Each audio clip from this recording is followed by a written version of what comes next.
Aplikasi statistik Bose-Einstein.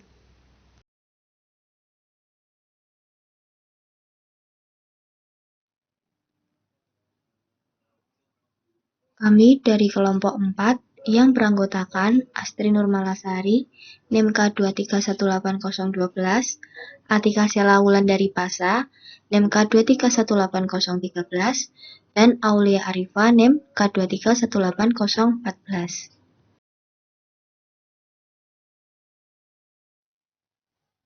Yang pertama, kita akan membahas mengenai radiasi benda hitam.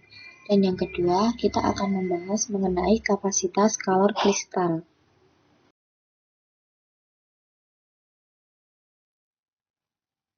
Radiasi benda hitam.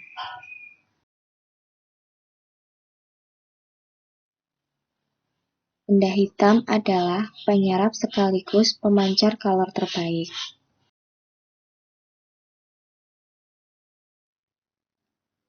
Benda hitam dapat dianalogikan sebagai kotak yang berisi gas foton. Jumlah foton dalam kotak tidak selalu konstan. Ada kalanya foton diserap oleh atom-atom yang berada di dinding kotak. Dan sebaliknya, atom-atom di dinding kotak dapat memancarkan foton ke dalam ruang kotak. Karena jumlah foton yang tidak konstan ini, maka faktor Bose-Einstein untuk gas foton adalah 1/1, diperoleh dari 1 per eksponen pangkat E per KT min 1, dengan alfa adalah 0.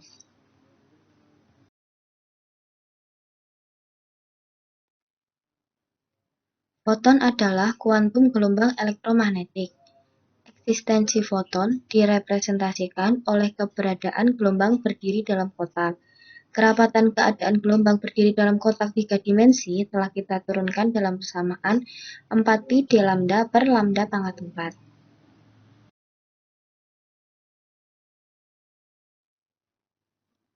Karena gelombang elektromagnetik memiliki dua kemungkinan arah osilasi atau polarisasi yang saling bebas, maka kerapatan keadaan foton dalam kotak merupakan 2 kali kerapatan gelombang stasioner, yaitu G lambda d lambda sama dengan 8pi per lambda pangkat 4 d lambda. Dengan demikian, jumlah foton dengan panjang gelombang antara lambda sampai lambda plus d lambda adalah n lambda d lambda sama dengan G lambda d lambda per eksponen pangkat E per KT min 1. Karena energi satu foton adalah E sama dengan Hc per lambda, maka energi foton yang memiliki panjang gelombang antara lambda sampai lambda plus d lambda adalah E lambda d lambda sama dengan Hc per lambda N lambda d lambda sama dengan 8pi Hc per lambda pangkat 5 d lambda per eksponen pangkat Hc per lambda KT min 1.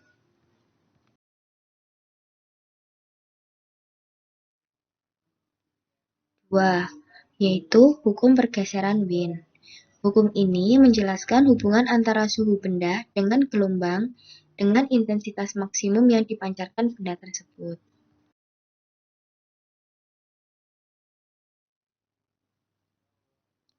Gambar di atas adalah plot E lambda sebagai fungsi lambda pada berbagai suhu. Tampak bahwa E lambda mula-mula naik, kemudian turun setelah mencapai nilai maksimum pada panjang gelombang lambda M. Lambda M dengan mendiferensialkan E lambda terhadap lambda dan menyamakan lambda dengan lambda M, atau seperti pada persamaan berikut. Untuk memudahkan diferensiasi persamaan 10.5, persamaan kita misalkan X sama dengan lambda KT per Hc. Dengan permisalan tersebut, maka kita dapat menulis persamaan 10.6 E lambda sama dengan 8V Hc kali KT per Hc pangkat 5 kali 1 per X pangkat 5 kali E 1 per X min 1.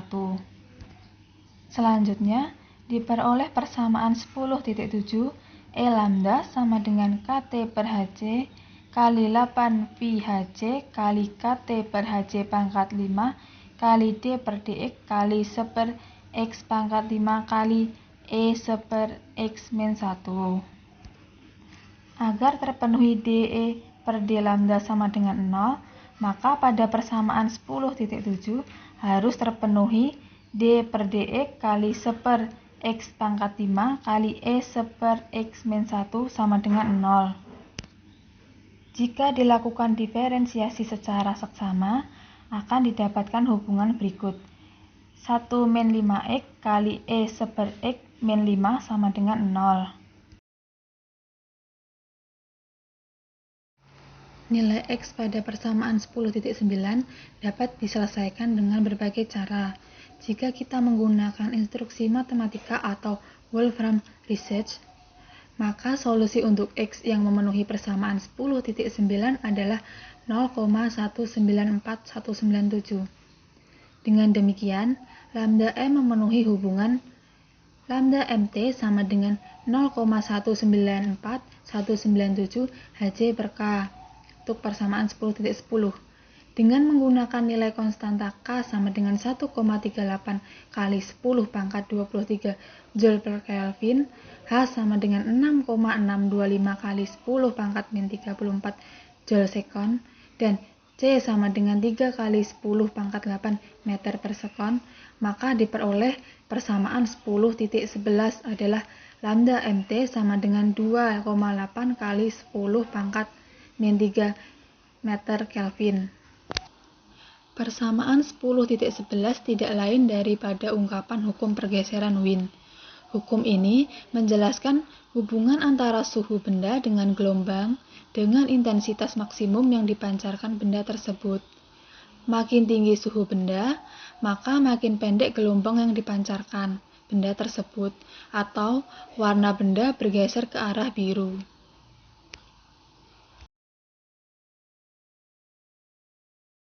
Hukum pergeseran Wien telah dipakai untuk memperkirakan suhu benda berdasarkan spektrum elektromagnetik yang dipancarkannya.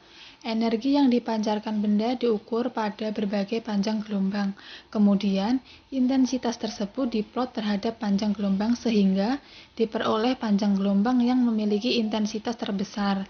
Panjang gelombang ini selanjutnya diterapkan pada hukum pergeseran Wien guna memprediksi suhu benda. Contoh, para astronom memperkirakan suhu bintang-bintang berdasarkan spektrum energi yang dipancarkan oleh bintang-bintang tersebut. Selanjutnya, yaitu kapasitas kalor kristal. Dalam kristal, atom-atom bervibrasi. Jika diselesaikan dengan mekanika kuantum, maka energi vibrasi atom-atom dalam kristal terkuantisasi. Kuantisasi getaran atom tersebut disebut fonon.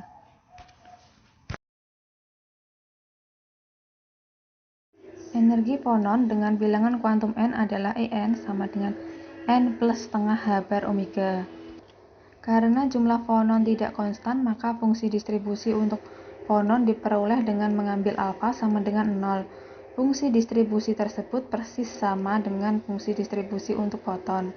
Karena frekuensi fonon umumnya merupakan fungsi bilangan gelombang K, maka secara umum energi total yang dimiliki fonon dalam kristal dapat ditulis sebagai persamaan 10.16, yaitu U sama dengan sigma K H bar omega K per eksponensial H bar omega K per KT min 1.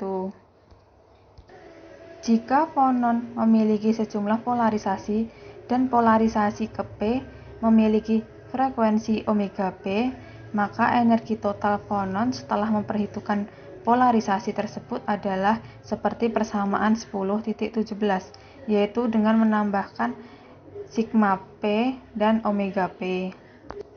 Penjumlahan terhadap K dilakukan dengan asumsi bahwa K adalah integer. Tetapi jika K adalah variabel kontinu, maka penjumlahan terhadap K dapat diganti dengan integral dengan melakukan transformasi seperti persamaan berikut, yaitu persamaan 10.18.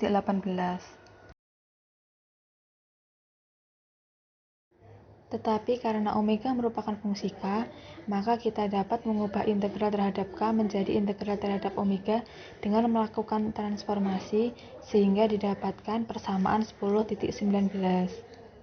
Kemudian akhirnya kita dapat menulis ulang persamaan total atau persamaan 10.17 menjadi persamaan 10.20.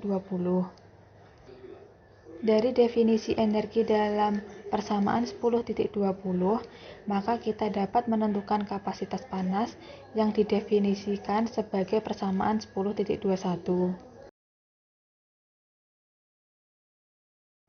Untuk menyederhanakan persamaan 10.21 tadi, mari kita lihat suku diferensial dalam persamaan tersebut. Untuk mempermudah kita, misalkan Y sama dengan H bar omega per KT. Dengan permisalan tersebut, maka diperoleh persamaan seperti di bawah ini. H bar omega per KT kuadrat kali eksponensial H bar omega per KT per eksponensial H bar omega per KT min 1 kuadrat. Dengan demikian, kapasitas kalor dapat ditulis seperti persamaan 10.22, yaitu H bar kuadrat per KT kuadrat sigma P integral GP omega eksponensial H bar omega per KT per eksponensial H bar omega per KT min 1 kuadrat kali omega kuadrat d omega.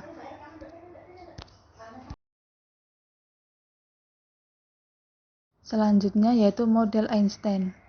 Untuk mencari kapasitas kalor kristal, Einstein mengusulkan model bahwa semua fonon berosilasi dengan frekuensi karakteristik yang sama, omega 0. Dengan asumsi ini, maka dapat kita tulis seperti persamaan 10.23. Di mana delta omega min omega 0 merupakan fungsi delta Dirac.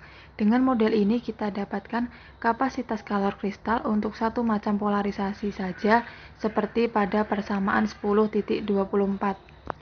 CV sama dengan NH bar kuadrat per KT kuadrat kali eksponensial H bar omega 0 per KT per eksponensial H bar omega 0 per KT min 1 kuadrat kali omega 0 kuadrat. Untuk kristal 3 dimensi, terdapat 3 arah polarisasi fonon yang mungkin, arah sumbu X, sumbu Y, dan sumbu Z. Dengan menganggap bahwa ketiga polarisasi tersebut memberikan sumbangan energi yang sama besar, maka kapasitas kalor total menjadi 3 kali dari yang tampak dalam persamaan 10.24, yaitu menjadi persamaan 10.25. CV sama dengan 3N H bar kuadrat per KT kuadrat kali eksponensial H bar omega 0 per KT per eksponensial H bar omega 0 per KT min 1 kuadrat kali omega 0 kuadrat. Sekarang kita tinjau kasus-kasus khusus, yaitu ketika T mendekati 0 dan T mendekati tak hingga. Dalam kondisi T mendekati 0, maka eksponensial H bar omega 0 per KT lebih besar 1, sehingga eksponensial H bar omega 0 per KT min 1 mendekati eksponensial H bar omega 0 per KT. Akibatnya, CV sama dengan 3N H bar kuadrat omega 0 kuadrat per KT kuadrat kali E pangkat min H bar omega 0 per KT. Untuk kasus sebaliknya, yaitu T mendekati tak hingga, maka H bar omega 0 per KT mendekati 0. Kita dapat mengaproksimasi seperti persamaan di bawah. Dengan aproksimasi ini, maka persamaan 10.25 dapat ditulis menjadi persamaan 10.27.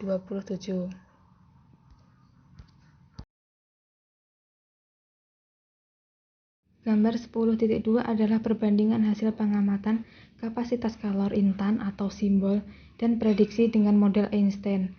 Terdapat kesesuaian yang baik antara prediksi model tersebut dengan pengamatan, khususnya nilai kapasitas kalor yang menuju 0 jika suhu menuju 0 dan nilai kapasitas kalor menuju konstanta Dulong Petit pada suhu tinggi.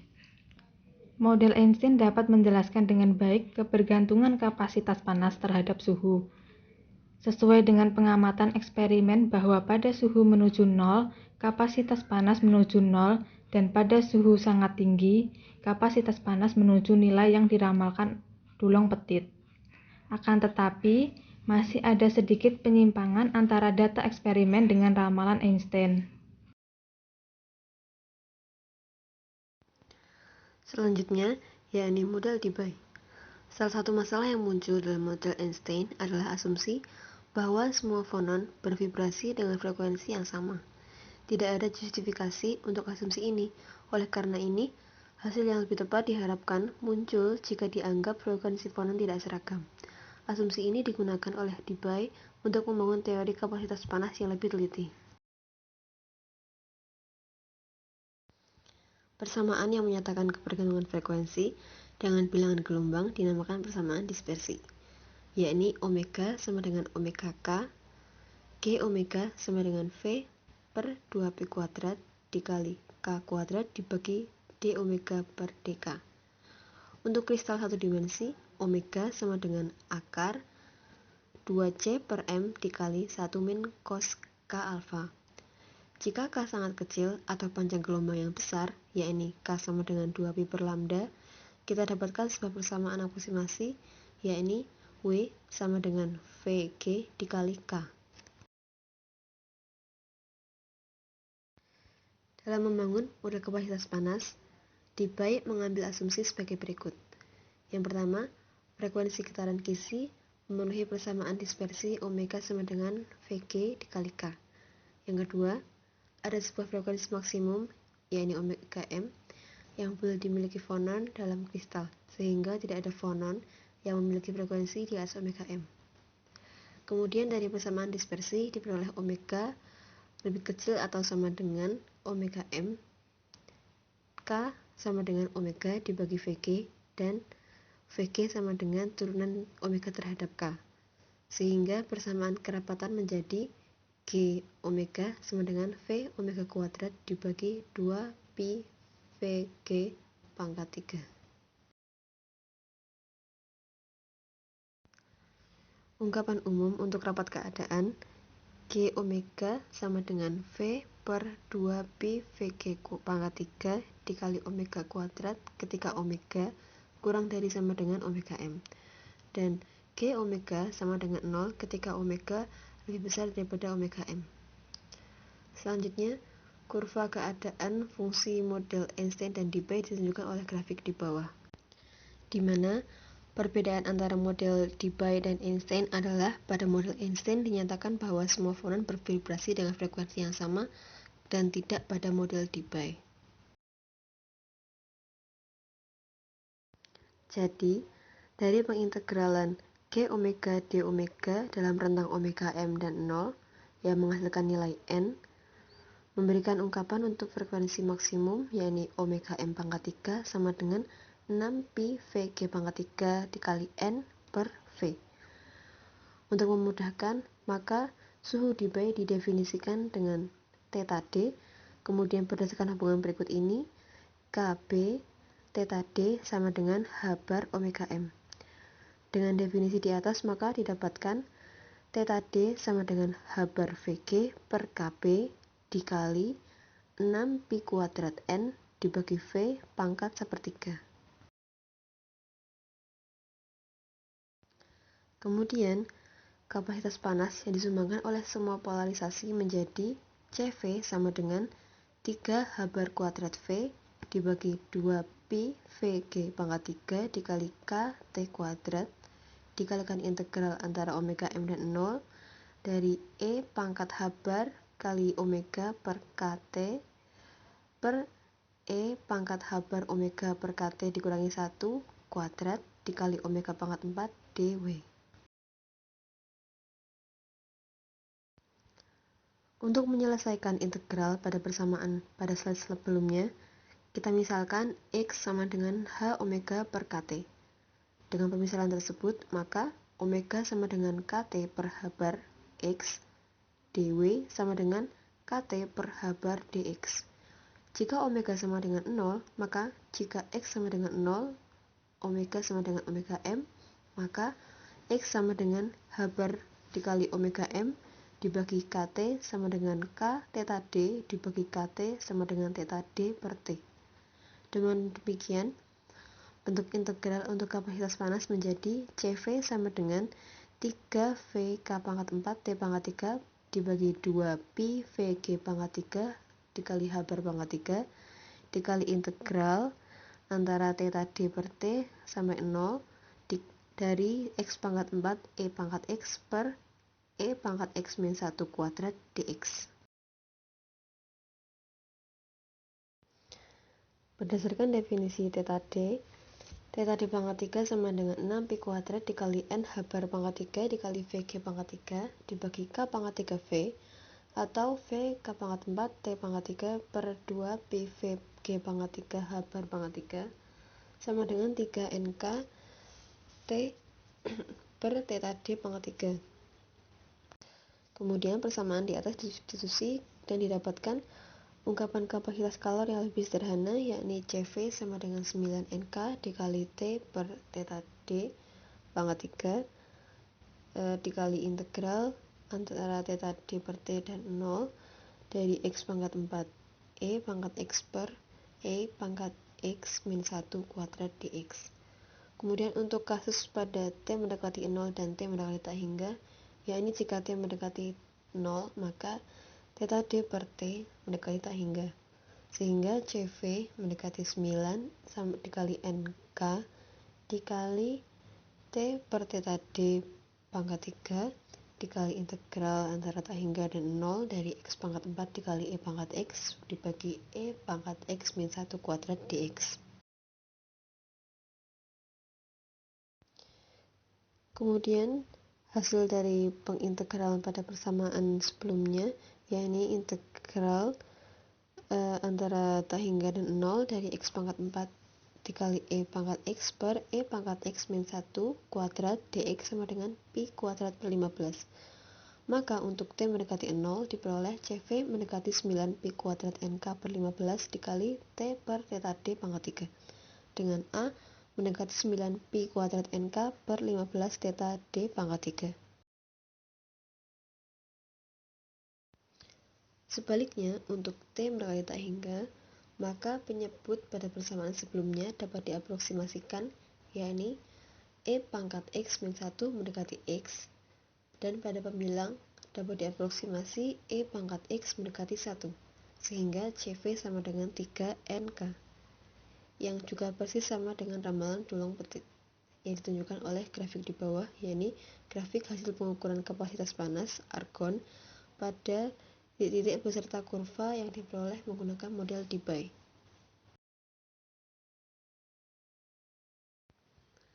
Berikutnya adalah contoh soal. Contoh soal pertama. Bagaimana model kapasitas panas jenis zat padat menurut teori Einstein pada suhu rendah dan suhu tinggi?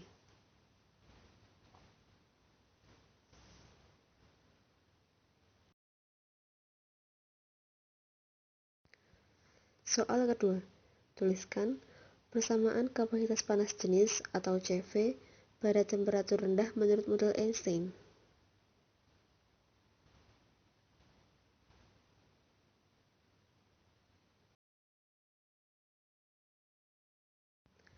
Soal ketiga. Jelaskan anggapan yang digunakan oleh Einstein dan Debye dalam perhitungan kapasitas panas jenis zat padat.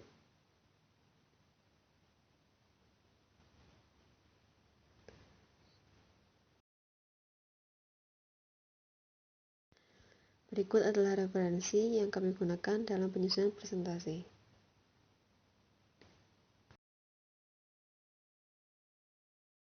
Sekian yang dapat kami sampaikan mengenai aplikasi statistik Bose-Einstein. Kurang lebihnya mohon maaf dan terima kasih atas perhatiannya.